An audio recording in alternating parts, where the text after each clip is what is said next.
Now, we'll all be without power as Eskom extends stage 2 load shedding to Wednesday. This follows the loss of further generation capacity at 5 power stations over the weekend. So let's get some reaction now from energy sector analyst, that's Chris Yelland. Chris, good to have you and good morning to you. Now, I mean, we know that we don't really have the best, energy in South Africa, and I suppose South Africans at the same time were hoping this would not be the news to get. But should we be surprised at all? Was this expected in 2021? Yeah, it really is expected. Eskom has been giving us the message loud and clear that there's going to be load shedding for the next 2 years, and at least. And the point is, we were kind of saved last year by the coronavirus because the demand for electricity reduced quite considerably initially, and then overall over the year by about 5%.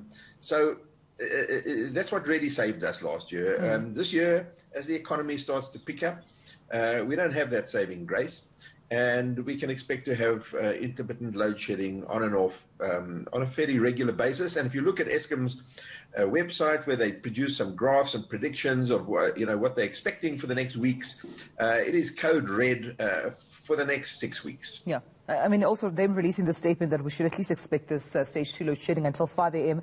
on Wednesday. Take us through the breakdowns and just give us some context here as to what is wrong. You did mention that there's a lot more pressure. The economy's back on. We're trying to go back to work. There's a bit more pressure now. But in terms of those technical breakdowns, what are we looking at here? Yeah, it's a combination of the same old thing. The old plant is getting older and is breaking down regularly. And this is normal when you have an old plant that has been pushed hard, hasn't been maintained properly. Right now, if we do more maintenance, it actually worsens the situation in the short term because it takes generation units off the grid in order to do this deep level maintenance. So in the short term, it doesn't help, but of course it's very necessary. But more than that, the new plant is not performing like new plant. There are units at Medupi and at Kusile that are down. Now, these plants are called baseload supply plants. And they're supposed to be running continuously with a very high availability factor, except when every couple of years they do a deep level maintenance. So we should be expecting to see them running with an energy availability factor of 90%.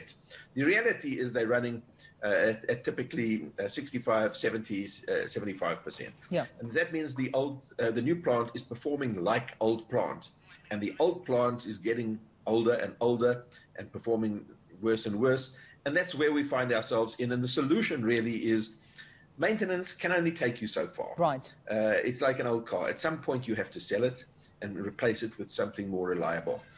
You can keep an old car going for ages, provided you treat it with kid gloves, only drive it on a weekend, only drive it nice and slowly, and keep it well maintained. But that is not what South Africa needs right now.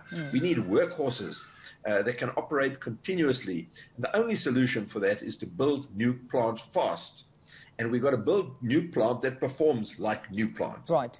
And as you mentioned, that seems to be, the ideal solution that South Africans would want. But I have a feeling that we might be, on a journey here before we get to that point, Chris. So in the meantime, Eskom is advising us to use electricity sparingly. With the picture you've painted of this dilapidating infrastructure getting worse and worse, does that make some sort of a difference when, South Africans use their electricity sparingly?